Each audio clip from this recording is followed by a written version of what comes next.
Greetings, shippers! Sometimes it's hard to know what to cover next on this channel. There are so many ships, so many concepts, so much to do. But sometimes a comment prompts me to have to do something, and that is how we find ourselves covering Swan Queen. Firstly, thank you to everyone who requested this, and special thanks to Tisha May, who said that Swan Queen wasn't a thing. That spurred me into action, not because I ship or don't ship it, but because regardless of how one feels about it, it is 100% a thing. So it's time once more to dive into the land of Once Upon a Time, and explore the pairing of savior Emma Swan and evil queen Regina Mills. If you need even more Once Upon a Time, check out my last video where we talked about some dead ships from season 1.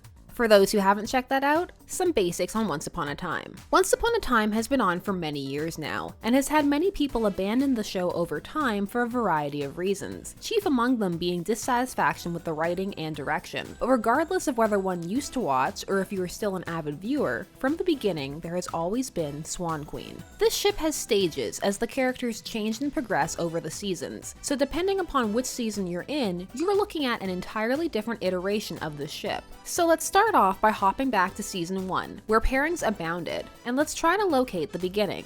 So let's meet the players. Emma Swan, a strong, capable woman with a chip on her shoulder, hidden beneath a stylish red leather jacket. She's slow to trust people and quick to rely on herself due to past abandonments. She has a strong compulsion to help others and isn't overly judgmental, most of the time, due to her own past mistakes. She's not one to be burdened by regrets, but instead seeks to rectify them. She was subconsciously looking for a place to belong and wants to be able to open herself up and trust again to share the caring, loving nature she keeps protected behind her brash exterior. Over time, she has slowly begun to trust those around her, to a point, and is working towards being even more open and, as always, defining herself. Next up, Regina Mills, the evil queen. Once an idealistic young woman, Regina has had her path chosen for her and her dreams crushed, which caused her to embrace the darkest parts of herself, giving into feelings of jealousy, rage, and vengeance. Hardening herself, Regina is determined and has proven she will do whatever it takes to get what she thinks she wants, no matter the consequences. Hardworking and patient, Regina found herself yearning for a deeper sense of fulfillment and found herself seeking happiness. She has come to have regrets for her past actions and seeks to atone with the same determination she sought her revenge in the first place. She too has a hidden vulnerability that she is coming to terms with and is slowly coming to trust others and open herself up.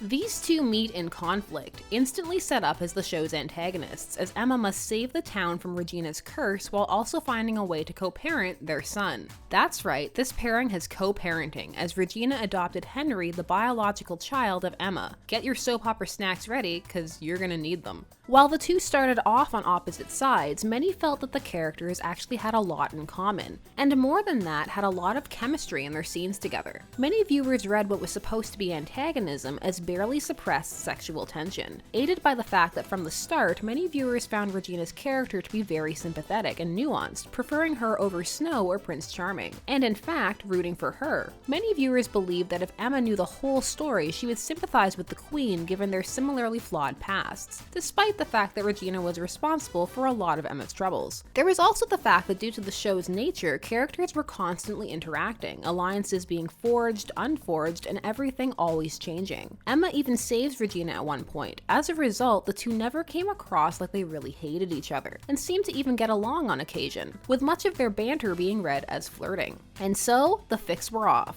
with many feeling their narrative had far more potential than the canon ones being promoted by the show, which many felt were stories they had already seen played out. And of course, for those who work more on visual appeal, the two are very attractive women with opposing looks. Dark and light, more traditionally feminine versus edgy. Long story short, they look good together, and as the show progressed, even more focus was given to their relationship. By season 2, Regina had begun a redemption arc that saw her attempting to work closer with the heroes and prove herself to her son, which involved her having to interact with Emma, who, thanks to the fact that they did not have a long shared history, was able to give Regina more of a chance than most of the other characters. Essentially, Emma became a source of support and motivation for Regina to change, as the two came to trust each other more and more. A relationship that just continued to grow closer and closer, as Regina even taught Emma how to use her magic, and the two began to go on road trips and find ways to healthily co-parent their son. As the characters grew closer, the pairing grew larger. Rather than being saddened at the loss of that antagonistic element, Fans were excited to see more and more of these characters together and felt that the potential for stories was simply growing, to the point that Swan Queen became the dominant pairing within the fandom, even winning one of the FemSlash Awards of 2014. Many fans felt that these characters were the ones experiencing the most significant growth, and that a lot of it was together and moving towards each other. People liked the idea of partners supporting each other despite past mistakes, moving past mistrust to common ground, and just some female representation of protagonists kicking butt together and potentially being in a stable relationship that was progressing and not stuck in a loop, as some feel Captain Swan was/is. And of course, there are many wonderful AUs, which the show itself actually participates in, not in the fandom sense, but just in multiple worlds, parallel realities, wish verses,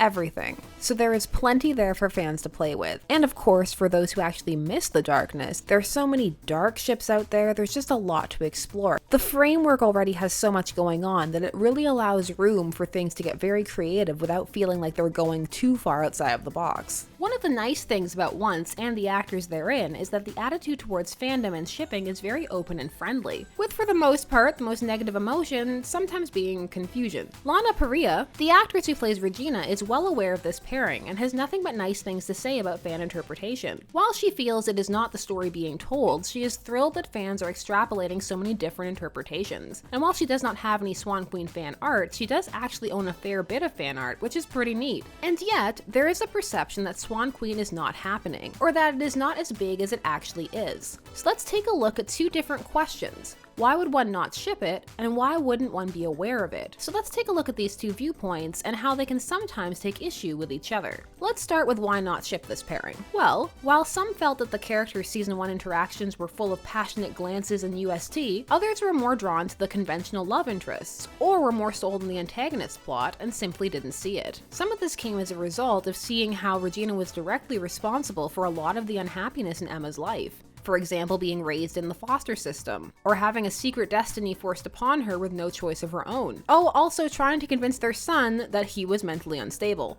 Because yeah, that was a thing briefly. As the series progressed, both were given different love interests, who many fans also liked and felt suited the woman even more than this potential pairing. And as always, some people simply do not ship. However, Swan Queen runs into a unique phenomenon with some who do not ship it, in that it can sometimes end up being ignored, which is very odd for such a large ship. But why does this occur? Well, for one thing, Swan Queen seems to face more of the argument that it's simply not happening. An argument which, while it can be made about pretty much any non-canon pairing, is normally reserved for characters who interact very little, or have had a continuously negative relationship. Or, of course, for people who simply don't understand shipping, or refuse to get behind anything not explicitly stated in canon. Like the many commenters on the Hermione video reminding me Hermione married Ron. I can assure you, I haven't forgotten. While some simply accept this denial, or aren't even aware of it, others feel there may be more insidious forces at play, within not only this fandom, but fandom in general. Some are quick to cry out this is simply another case of heteronormativity. That being, the belief that people fall into distinct and complementary genders, man and woman, with natural roles in life. It assumes that heterosexuality is the only sexual orientation or only norm, and states that sexual and marital relations are most or only fitting between people of opposite sexes. Those arguing this feel that many viewers simply assume all characters to be heterosexual, hence of course they don't ship Emma and Regina. However, as anybody involved in multiple fandoms will tell you, it's actually pretty rare to find a heterosexual couple as the dominant pairing in fandom. Most often the fiction couples revolve around male-male relationships, which some would say is a direct result of there being more male characters and more male representation, hence more male ships. Also, some feel that as in most circles the dominant writers of fics and creators of art are female, they seem to gravitate towards these pairings, which is a discussion for another day. However, others will note this occurs even when the men have never met or shared any screen time, and people are much less likely to call out these pairings. In fact, in fandom in general, the fic split tends to go MM, FM, and then FF, though even gen fics can occasionally overtake lesbian representation. And that's to say nothing of how little bisexuality is even acknowledged. So is this just a case of lack of representation or the normalization of female erasure? Perhaps, but perhaps not. Some Emma and Regina shippers go so far as to say that those who don't ship it are suffering from internalized misogyny. So, What is this? Well, internalized sexism is defined as the involuntary belief by girls and women that the lies, stereotypes, and myths about girls and women that are delivered to everyone in a sexist society are true. Girls and women, boys and men hear the sexist messages, lies, and stereotypes about women over their entire lifetimes. Now, the thing with this argument is that it tends to focus itself only on one aspect, negative messages about women, and then applying them to a fear of female sexuality, blocking people from seeing signs they would normally read as romantic,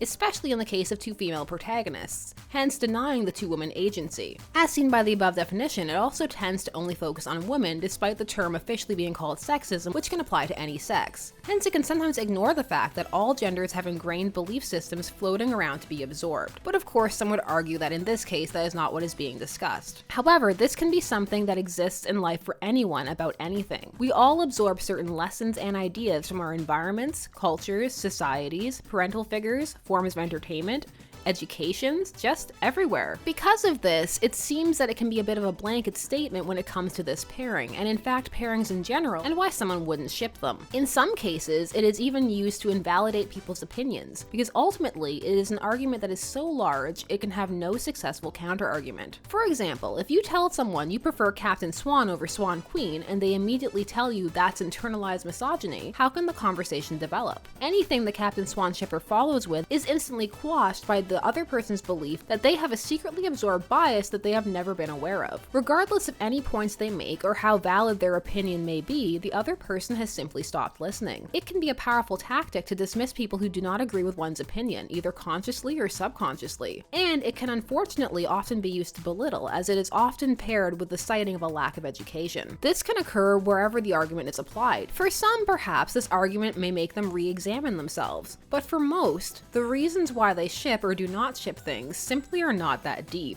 and most are shipping for fun, not in the name of any social or cultural agenda. And thinking about these things is less fascinating for them and really can suck out some of the enjoyment. It is very unfair to label an individual as against an entire movement for not shipping a single ship. Just because someone doesn't ship Emma and Regina doesn't mean they don't want more representation, or don't respect themselves as women, or respect women if they are male shippers who often get pushed aside in discussions like this, and just in this area of fandom in general. Heck, they may even be big fans of some other lesbian or bisexual ships. Internalized misogyny and heteronormativity are both real, and perhaps if one never ships an alternate ship or pairs women together, for example, it may be worth examining why or why not. But to use it as a basis to attack others and assume their motivations and reasonings makes fandom less fun for everyone. There is of course a time and a place for these discussions and observations, and for those who like to get academic with their pop culture, there are many articles and blogs for the reading. I obviously enjoy such talk, as do many of my viewers, but that's what these videos are, a discussion, not an attack on any one group's viewpoint. Some people involved in fandom forget that to non-participants, all of these pairings look unlikely, no matter what their makeup. Heck, Stoney, Filbo, and Jelsa are on lists of the weirdest pairings. But for most involved in pairings, those seem like some of the more conventional out there. As for once, Emma and Regina are both fleshed out characters who happen to be female, and their femininity does inform their characters, but it does not exclusively define them. That's part of what makes them so strong. They are some of the better written characters on the show, with the most time dedicated to them. For those who pair them, the attraction is obvious. But for those who do not, they may well still think those things, but simply not ship them, preferring to represent an equally underrepresented narrative, that of female friendship, especially when it comes to having to co-parent a child. For many who live with the reality of sharing their children with another woman, that can be inspiring, even without adding the romantic undertones. Or you may think none of that. Some people think this show is hammy and awful, with cliched, terrible writing, and has been from the start. And that's okay too. When discussing things, it's also important to remember that everyone comes from different backgrounds, and when it comes to what makes a person strong and what are obvious romantic cues, even when it comes to how involved a person gets in creating extra material, everyone is coming from a different place. Though of course those places can be grouped, there are many different groups. A good example of this is people who attempt to apply the queerbaiting argument to non-Western works, such as Yuri on Ice, without taking into account other cultural perceptions or fictional conventions. It's not that it's a discussion that can't happen, but it has to happen with those things being kept in mind. Long story short, far too late for that I know, Emma and Regina do have a lot of potential for a fandom couple, but it is also openly acknowledged that that has never been the show's intent, and the actresses are not secretly trying to infuse their scenes with tension. This isn't supernatural. Basically, this is a fun ship that has exploded in a fandom that has become large in many respects for many different ships and also in many different facets. However, Swan Queen is a definite leader, whether people realize it or not. Sometimes if someone doesn't ship something, they never look for it, so how large it can be can come as a bit of a surprise. But you cannot deny this ship exists. Whether you're on board or not, it deserves at least a passing salute. This show is still on, so I'm sure there are still many shippable moments between these two ladies to look forward to, or if you're just learning about this ship, to watch out for. Are you guys Swan Queen shippers? Share why or why not down below, as well as some of your favorite ships as always. This has been Shipper's Guide to the Galaxy. Thanks so much for watching. Don't forget to like, share, comment, and subscribe. Check out Twitter to see what's coming up next, and as always, stay tuned, for there are as many ships out there as there are stars in the sky.